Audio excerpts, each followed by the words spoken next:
काय म्हणता मित्र, निघालो होतो मग ITT काकाचं भेटले ऑटो. काकाच्या ऑटोत बसून निघालो मग ITIले.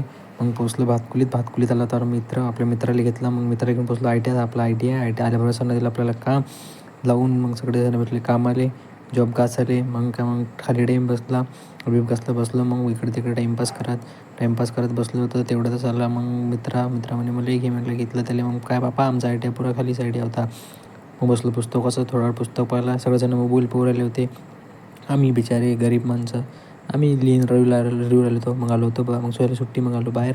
मगकडे विचारात पडला होता का माय त्याची गर्लफ्रेंड कोणासोबत बोलत असेल की नसेल. त्या विचारात करता बिचारे भूकही नाही लागे, काहीच नाही लागे. तो तेच विचार करत होता. त्याला म्हटलं विचार सोड, जाऊ दे, जे होईन ते होईन. हे बोलते राधाची पुडी काय त्याला राधाची पुडी. मग मागडी म्हणे मला नको घेऊ म्हणे. बा म्हटलं ठीक आहे बाबा, तुला घेत नाही. मग आपला ITI आहे आपला ITI म्हणजे एकदम झकास. कुत्रं सोडून कोणीच दिसत नाही. मग झाली सुट्टी. मग आलो वापस अंदर. मग बसलो क्लासमध्ये. मग सरनं घेतली प्रेझेंटी. मग निघालो आम्ही घरी. राम.